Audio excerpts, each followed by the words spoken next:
Nag-iisang masugid na tagahanga ni Nicole Yala, Chris Chuper!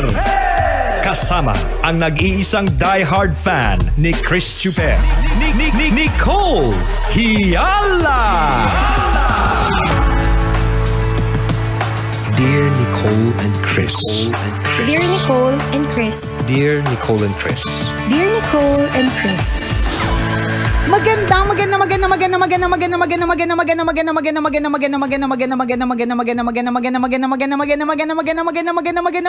morning, Luzon, Visayas at Mindanao Metro and Mega Manila. It's a Feel Good Friday. Hi partner. Hi partner. Hi Kabisyo. O shout out sa iyo na nagreklamo na naman. Ano na naman kinakareklamo mo? Ang liit daw ng baon na bigay nung nanay. Maliit din naman yung utak mo sa grades mo. Sabi ng bata, aray ko. Ang sakit naman. The truth hurts. Ay, sa bagay, totoo naman. May kaunti namang katotohanan, di ba? May ano yun, may kahalagahan yun, ha? Oo, di ba? Hindi naman natin sinasabing di ba? Ang sama naman natin. Parang ibig sabihin, huwag kami yung parang kung makahamak ka dun sa magulang mo na ang kaunti lang ang binibigay. Bakit? Malaki bang grades ang binibigay mo din? Hindi, tanong ko lang. Di ba, patamad-tamad ka sa classroom eh. Kaya nga. Laging absent eh. O, di naman pinapatawag palagi yung nanay ng teacher. Yun nga eh. Diba? Yung ilang beses ka na nga lang pumapasok. Doon pa sa moment na pumapasok ka dahil pinatawag pa yung nanay mo, di ba? Tapos nagreklamo ka, bakit ang liit ng baon mo? O, di ba? Totoo yun, ha? Maliit din ng brains. Chareng. Ako nagpe-perform ka ng maayos sa eskwelahan. Alam nyo, hindi madali o hindi mahirap sa mga magulang na humingi ng request. Oo, diba? parang mabibili ganyan. ako ng bagong kartulina, mabibili ako ng bagong pencil case, bagong-bago, uniform. Kung alam ng mga magulang mo na, yung anak ko naman, nag-e-effort. Oo, talagang makita mo, sipag-sipag din mag-aral. Pero ang katotohanan din naman, malaki o maliit ang utak, di ba? Masipag o hindi. Kung talagang walang pera, wala talagang pera. For now. Yun lang ang diba? malungkot talaga. Yun ang malungkot. Pero alam nyo po, ang dami namang ganyan eh. 'Di ba na kaya nga masarap balikan yung mga alaala nung tayo ay bata pa, 'di ba? Magkano yung baon mo nun? Wala akong baon. O kita mo na. Umiyak na naman. Ikaw Kabisyo na nagrereklamo. Ito si Nicole wala kang baon eh. Baon. Hindi naman siya umiyak. Hindi ako umiyak. Kaya maraming nawawalang pagkain sa kantin. Hindi, ang baon ko partner, tinidor. Okay. 'Di ba sinabi ko na yan dati? Wala akong baon kasi literal na walang ekstrang pera pambigay as baon. Okay, so ang baon mo, yung niluto ng umaga. Yung niluto ng kinagabihan or niluto. Basta mga malulungkot na sila pagkakainin ko na. Yung pag binuksan ko, ang lungkot ng hotdog. Okay. Pagbukas ko, ang lungkot ng chicken. Yan. Okay. Basta yung mga malulungkot na sila. Diba? Pero na-survive ko naman yung school life. Tapos wala talagang baon na pera. Kasi, mahal din naman yung bilihin dun sa school namin. Hanggang kailan ka hindi nagbaon? Hanggang college. Ng pera? Talaga? Wala Wala kang hawak na pera? Wala. Meron pero paminsan-minsan lang pag halimbawa kailangan. Tas merong extra. Kasi ang eksena partner, magkasabay kami ng mama ko pumasok sa school. So, hindi ako mahawak ng pera kasi siya naman yung magbabayad ng pamasahe. Tapos may baon naman ako. So, anong bibilhin ko? Wala. Diba? Wala naman akong bibilhin. So, paano yun? Kasi di may mga pagkakataon na may pagkain sa kantin na alam mong, ay talaga usap-usapan to ng mga classmates ko eh. May bagong labas sa chichirya. Di ba may mga ganon? May masarap na siomay sa amin dati. So, nakakatikim lang ako doon. Ay, kaya kami dalang tinidor. Kapag kadala ko yung magic tinidor ko. Gets ko na. Gets mo na? So, bakit lagi ako may baon na tinidor? Yung siomay sa kantin na uubos. Yung siomay. Pag nakatalikod yung tindera. Yan. Kukuha ako 5. Doon lumaki yung bibig ko, partner. Mabilisan lima agad eh. Oo, doon nahasa, partner. Yung laki ng bunganga ko. Sa pagtinidor ng 5 siomay. Hindi ko alam kung magkano na yung baon ng mga bata ngayon. Kasi during our time, ang baon ko talaga, piso isang araw. Kasi may edad ka na, huwag ka na magsasabi ng mga ganyan. Kasi makukompute, malalaman nila, kasi nung panahon nila, 5 cents lang yung jeep, di ba? So old. Kaya, huwag tayo mag-reveal ng mga yung mga baon natin. Kumbaga, hindi, yung amount na yon, may nagbabaon din ako ng kanin, tapos pritong itlog, o kaya pritong galunggong, nakalagay sa supot labo. Mga ganun tipo. O kaya may dahon ng saging. Tapos yung nakabalot, tatalian mo lang ng straw. Ganun sa probinsya, di ba? Tapos yung extra baon na yon, yung tipong pagka nagkainggitan lang, sa mga nagkayayaan mga classmates, bili ka na sa malamig. May pambili ka ng sa malamig. O kaya budin, mga ganun na puto, tinapay sa klase mo, kaya arroz caldo. Mga ganun. Yun yung pambaon. Maliit lang talaga siya kung tutusin, pero hindi ako nagreklamo kasi alam ko sa sarili ko na may baon naman ang binibigay sa akin na pagkain. Yun naman yung importante, hindi ka ginugutom. Yun naman din talaga, yung di ka ginutom, yung pero yung mga iba kung talagang gutom-gutom, kasi may mga ganun din talagang sitwasyon, kulang kasi talaga eh. Yun, no? Laban lang kasi maso-survive mo yan, at actually yung pagsubok na yan na lagi kang gutom, nag-aaral ka pero lagi kang gutom, yung lagi may kulang, 'di ba? Kulang sa sustansya ang lahat ng mga bagay-bagay. Yan din yung magda-drive sa iyo para magpursige. Para sabihin sa sarili mo na mag-aaral ako na mabuti, kasi pag nag-aaral ako na mabuti, makakatapos ako on time, at pag nakatapos ako sa tamang oras, makakapagtrabaho ako agad. Totoo, at isang araw hindi na ako magtitiis ng gutom. Kung man magtitiis ako ng gutom kasi diet talaga ako. Hindi dahil wala akong choice, 'di ba? 'Di ba? Hindi dahil diet by poverty, 'di ba? Talagang sadyang kaya ka nagtitiis ng gutom kasi intermittent fasting ka na, ganyan. Kasi syala-syalahan ka na, ganyan. Yes, ganon. Hindi yung kaya ka nagda-diet because of poverty, 'di ba? But really and truly, poverty is the best diet. Ganon. Kaya nung bata ako, ang tawag sa akin olive oil. Kasi yung kapartner ni malnourished ka. Hindi yung haba-haba ng leeg mo. Hindi naman ako malnourished, so, pero lagi ka kasali sa mga feeding program. Walang feeding program sa exclusive school eh. Ayun, syala naman talaga. Oo, wala silang Kami ganon. lagi ganun, may libreng Nutriban, may libreng harina, pulburon, gatas. Ganon, walang ganon sa amin. So, wala, lang ako, payatot na, ang haba ng leeg. Oo. Kaya kasi wala ngang pambili. No choice. Oo, kasi 'di ba sabi nga ang pagtaba ay senyales ng pag-unlad, kasi nakakabili ka na ng extra rice. May pa-juice na or may pa-soft drinks na, mga dagdag calories din 'yan. O pagkatapos iinom ka pa ng frap, ganyan. Kaya nga ang pag gain ng weight daw ay senyales ng pag-unlad. Kasi noon 'di ba payatot ka no, hindi pa uso extra rice sa inyo. 'Di ba? Kung ano lang yung kainin, kaning lamig, 'di ba? Kung anong tirahin mo, yun lang, 'di ba? Tutong, 'di ba? Hindi ka magreklamo kasi yun lang. Totoo 'yun. Tama yung sinabi mo, partner, no? Maraming mga bata na kulang talaga sa baon or minsan walang baon. Pero diyan papasok talaga yung diskarte. Kasi ang bata po, habang lumalaki, nag-iisip din sila. Siyempre, hindi nila i-allow na magutom sila. Kung ang hayop nga gumagawa ng paraan para mabuhay sila, tayo pa ba? Tama. Diba? So, kumbaga, nagkakaroon tayo ng kamalayan na teka, kulang ako. Hindi ako papayag na laging ganito. Yes. So yung bata, nag-iisip siya ng diskarte, kaya tingnan mo may working student bigla. Kasi diba? kailangan niya ng baon eh. Correct. Diba? O kaya dumidilihensya, nagdadala ng tinidor. Yan. Yung That's me. Yung iba nangungutang sa classmates. Yung iba mabait. Alam mo, dun ko na-discover talaga, nung mga time na wala akong baon, wala talagang pera nung estudyante, dun ko na-discover yung kahalagahan ng two things. Maging mabait, kasi pag mabait ka at meron kang tinidor, hindi ka tatanggihan, di ba? Totoo. Siyempre, laway na laway ka na, di ba? Oo, tsaka mabait ka eh. Parang bakit ako hindi mag-share sa'yo, mabait tong taong to, di ba? Pag may ugali ka kasi, tas may hawak kang tinidor, yung tinidor masasaksak sa'yo. Hindi yan makakatusok ng siomay. Hindi yan makakatikim na masarap na cake, di ba? Correct. Yung tinidor na yan, babaon sa bumbunan mo, gano'n. Pag may ugali ka. So, two things. Maging mabait at maging komedyante. Isa pa yun. Doon ko yun maybe, siguro, yun din yung naging rason kung bakit. Although, parang palagay ko naman ako rin sa tatay ko. Ang tatay ko daw, nung araw talagang natural na komedyante. Bida-bida daw yung tatay ko. Nakuha ko yun sa tatay ko kasi mami ko ay... Bida-bid ka din. Oo, di ba? Kaya bida-bida ako eh. Yung mami ko ay hindi eh. Tahimik lang, conservative, ganyan. Malumanay. Bakit ganun. wala ka nakuha sa nanay mo? Ewan ko rin, hindi ko talaga maintindihan. Ba't wala ako nakuha sa kanya?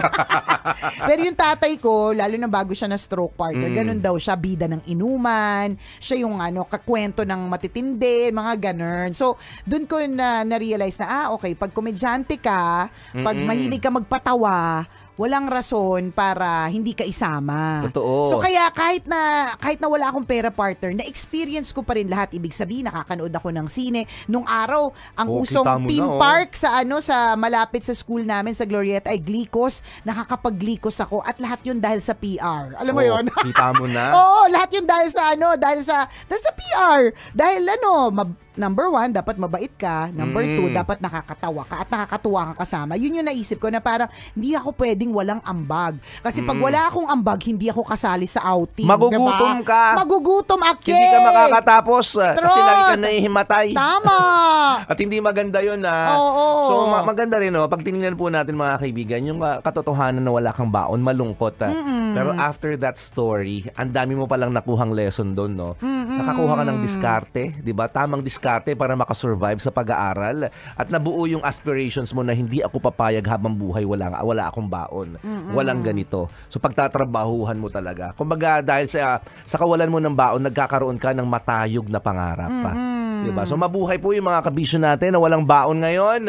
Hindi naman laging ganyan, huwag kayong mag-alala. Correct. Hindi diba? yan forever. Makakatikim at makakatikim din kayo ng ginhawa, ng masarap na siomay, masarap na juice, kaya siguro, chicken partner, na may gravy. Totoo. Kaya din siguro, partner, ganun na lang, siomay lover talaga ako. As in, alam ko, para sa akin kung ano yung mga masasarap na siomay. Siguro kasi, mga dala pa ng mga bata pa. Oo, yung aspiration mo dati, no? Kasi yung siomay kasi mo hanggang ngayon. Hindi ko yung makakalimutan na nasa paper plate na maliit, tapos 4 na piraso. Tapos, may kalamansi at may sunog na bawang, may no? masarap siya talaga. Tapos may special sauce siya talaga. Na nakakatikim lang ako noon kapag mabait ako at ma-PR ako, di ba? Hanggang ngayon gusto mo. Oo, gusto ko siya hanggang ngayon. Oo, na every time na magkakapera ka, yun ang bibilhin mo. Oo, na parang gusto ko mag-feel good, 'di ba? Matik siomay yan. Ganon. Yun yung mga ganyan. So hindi yan forever. Ano man yung pinagdadaan mo, estudyante ka man o hindi. Ano man yung pinagdadaanan mo, hindi yan forever. Correct. Makakatikim ka rin ng masarap na pagkain. Sa true. Dadating din ang araw na ang diet mo ay hindi dahil sa poverty. Kundi dahil sa intermittent fasting kasi syala-syalahan ka na. Ganon. Shoutout sa inyo mga walang baon. Yes. Okay lang yan. Hindi naman laging ganyan. True lalo. Walang forever. Exit na po kami. Muli ako po si Nicole Leala. At ako naman si Cambio King Chris Chuper. Na nagpapaalala. Walang 5, 6, 7, 8. Una, magdasal ka para mabuhay ka. Pangalawa, mag-toothbrush ka para mabuhay naman iba. Yun!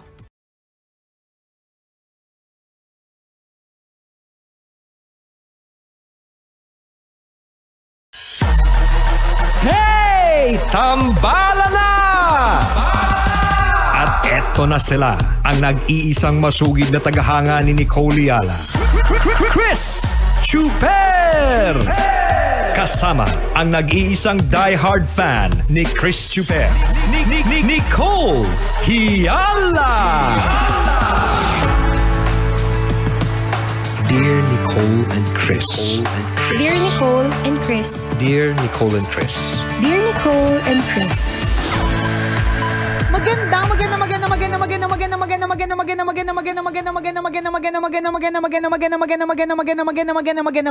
Magandang morning, Luzon, Visayas, at Mindanao Metro and Mega Manila.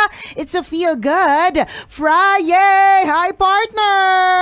Hi, partner. Hi, mga kabisyo. Grabe, no, ang daming nakaka-relate talaga pag sugat ng kabataan ang pag-uusapan. Kaya nag-flashback lahat, no? Totoo yan. Yung mga kakulangan natin. Oo, yung parang ang dami nating pagkukulang nung bata tayo. Tingnan mo, lubok kang kulang-kulang, di ba? Ako talaga, literal, kulang-kulang ako sa buwan. Kulang-kulang, 7 months lang ako. So kaya, kung medyo kulang-kulang ako mag-isip, sisi ko talaga sa 7 months lang ako, pinanganak na ako. Bata pa lang, kulang-kulang na no? Ano yung sugat ng kabataan na talagang hindi mo makakalimutan? Literal muna, sugat sa katawan. Peklatin ka ba nun? Oo. Bakit kaya ganun ng mga batang 80s na? May mga mapeklat talaga kasi sa binte. Tumatakbo kasi tayo noon. Yung mga bata ngayon hindi tumatakbo. Kung tumatakbo man yung mga bata ngayon, partner, sa mga play areas na may mga cushion, di ba? Diba? Totoo. Samantalang dati nagkakauntog-untog sa gutter, nadadapa sa gutter. Oo. Diba? Diba? Madudulas sa ganito. Ang hindi ko makakalimutan na sugat ko sa tuhod na tinabihan ng tahi ko sa tuhod. Ang daming chismis, ano. Yung sugat ko sa tuhod, nadapa ako nito eh. Sobrang tindi ng dapa. Kaya hindi ko siya makakalimutan kasi nung araw uso yung penicillin. Yes. Diba? So yung penicillin na lumaki dinudurog. tayo sa penicillin. Correct. Mga batang 80s and 90s. Naging bawal ba siya? Or masama pala? Nag-evolve na. Or ano na, kung ano man yung mga gamot, diba? Mga pampatak or whatever it is. So ang eksena niya, partner, hindi ko makakalimutan kasi ano siya, sorry po Kadiri po pero parang nagdilaw siya. Yung parang pang mahirap na sugat talaga. Tapos ano siya, color yellow. Tapos nilalagyan ko siya ng penicillin. Tapos hindi ko siya makakalimutan kasi ang kirot-kirot niya, tapos nilalangaw pa siya.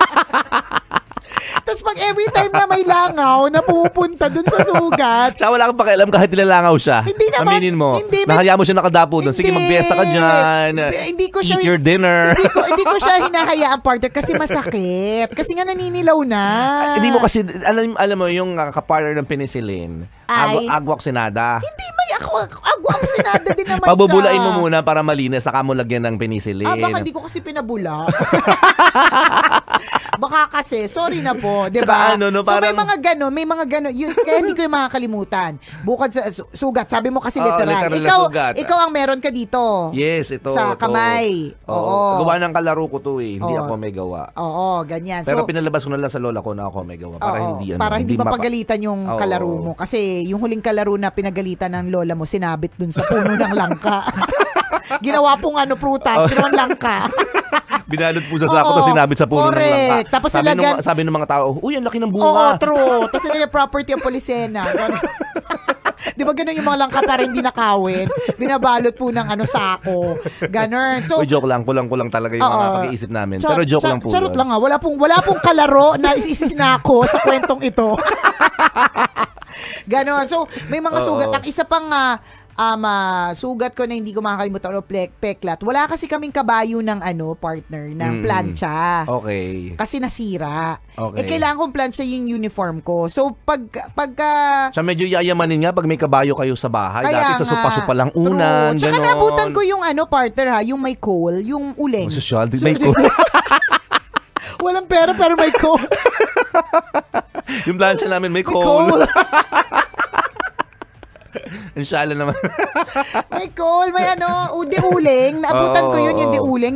Yung may mga lumilipad pa na mga particles na may delikado pa yung uniform mo kasi pwede mabutas. Anyways, naabutan ko. Pero yun, disaksak naman na luma mo talagang tao. Oo, lumang tao. Taga Maynila ka pa niyan Wala kaming pera yun. So siya, anong tawag doon? Disaksak. So, may dekuryente na plancha. So dahil wala kaming kabayo kasi nga nasira. Kasi parang ang hirap niyang buuin, parang gano'n, parang isasandal mo. Nilalaglag yung mga plancha noon, ay mga kabayo noon. Correct, parang isasandal mo pa, itatali mo pa sa gano'n. So nagdesisyon na lang ako, nagsira naman siya. Sa kumot ko siya, nag-fold ako ng kumot, medyo makapal, tapos doon. Kaya lang dahil nakaupo ako, naka-Indian seat, na pagplansya ko ng ganun, sa balat ko pumunta, sa legs. Kaya for maputi yung legs, yung kulay ng uniform. Yes. So kaya for a while, may peklat ako ng dulo ng plancha. Yung shape, yung parang triangle.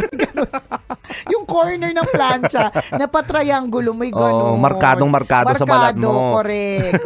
Diba? Tingnan mo, balat pa lang ang pinag-uusapan. Nasugat, diba? Ang dami na. Hindi pa tapos sa emotions, diba?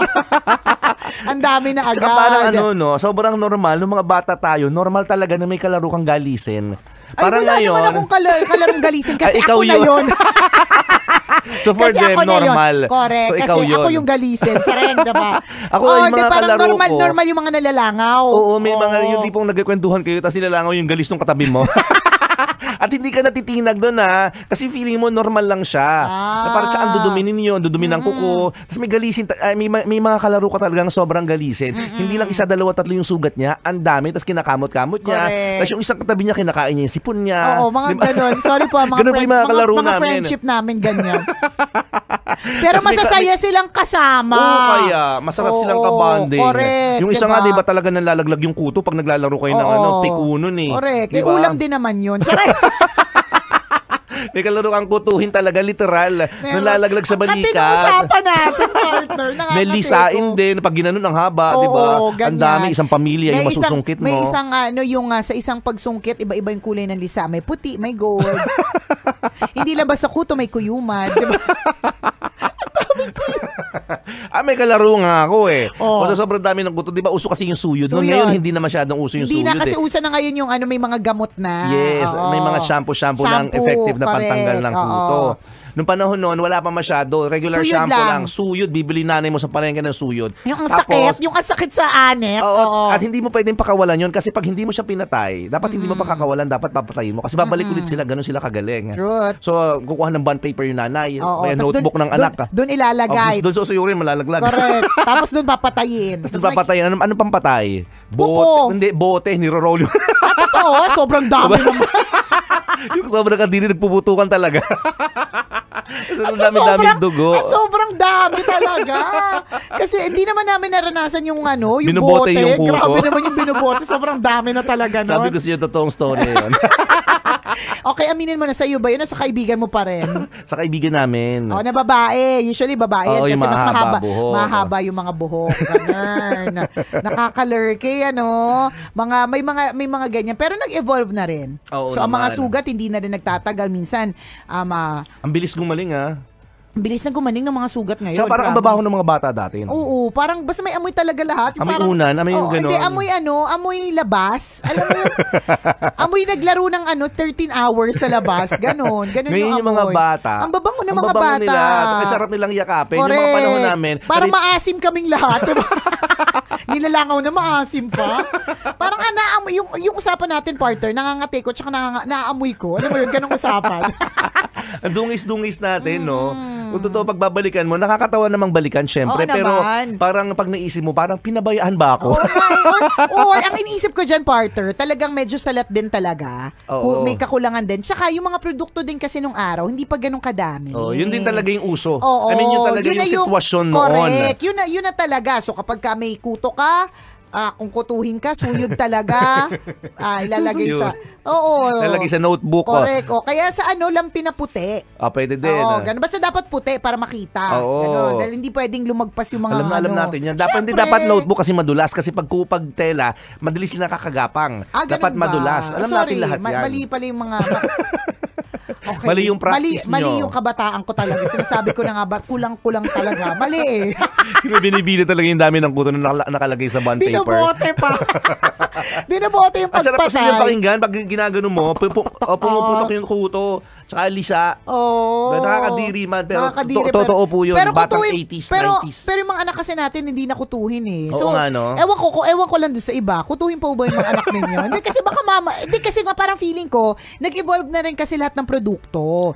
Hindi katulad ng araw, ito lang. Limited lang din talaga eh. So kapag ka may kailangan gamutin, gamot siya para sa lahat. 'Di ba parang Vicks, gamot sa lahat, 'di ba? Oo. May sipon, may kate, lahat, 'di ba? Parang ganun. Ngayon kasi iba't iba na. Tsaka sobrang napansin ko lang din, sobrang magpanic ng mga parents ngayon, which is actually not good. Kunyari nagkaroon na sugat yung anak mo, talagang natataranta kang gamutin. Kami nung mga bata po kami, nakita na dumudugo yung sugat mo, walang pakialam yung nanay mo. Okay lang, gagaling din yan. Hanggat hindi nakita yung buto.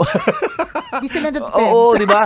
Dahil kaya nga uso yung linya malayo sa bituka yan, anak. Diba? Pero duguan na yung kamay mo, duguan na yung tuhod naman, mo. Parang di naman sila kalma masyado. Bakit ganun sa akin? Ay, mali din kabataan mo. Kung mali kabataan ko, mali din yung sa'yo, partner. Siyempre, nakakataranta naman talaga yung dugo. Pero, agree ako dun sa part na mas tarantahin or mas agad yung mga magulang ngayon. Ang weird nga, partner, kasi tayo yung generation na lumaki sa ganun. Pero tayo din yung generation ng mga parents na masyadong nag-shelter ng mga bata. Hindi ko rin alam kung bakit ganun yung effect. Or baka siguro kasi ayaw natin maranasan yung naranasan nila. Ayaw natin maranasan nila yung naranasan natin, rather. Kaya ganun na lang tayo parang pag-shelter sa kanila. Pero tayo talaga yung dumaan talaga sa mga matitinding paghihirap na okay naman tayo ngayon. Na pinatibay din naman tayo actually ng mga kuto na yan. At ang mga langaw na yan na nilalangaw mga sugat natin. Sabi ko ganun. sa'yo, itong sugat na to, hindi naman talaga siya ganyan kalaki. Noon. Nahiwa po ito ng itak yun. Pero hindi siya ganyan kalaki. Siyempre, yung mga matatanda sa bahay namin, sabi, malayo sa bituka yan. So, nahayaan. Until bumili ako sa kantin, sabi nung teacher ko, amoy nabubulok. Yung pala ikaw na. Ano, nakabalot ba? Tinatago ko ng panyo. Tinatago ko ng panyo kasi nga nahihiya ako, may sugat na. Alam mo naman. Na malaki. Oo, pero hindi ko napapansin, iba lang na pala yung kulay niya. Nagpa-purple na to. Yung yung sa'yo, yung buong arm mo. Oo, tas maga siya. Tapos pag tinatampal, hindi ko na siya nararamdaman. Manhid. Na. Ganun na siya ka-infected. Pero yung mga magulang ko, yung mga kasi namang guardian ko noon. Kalma lang. Nangingitim na yung kalma lang, hindi na makaramdam isang parte ng katawan. Kalma lang sila.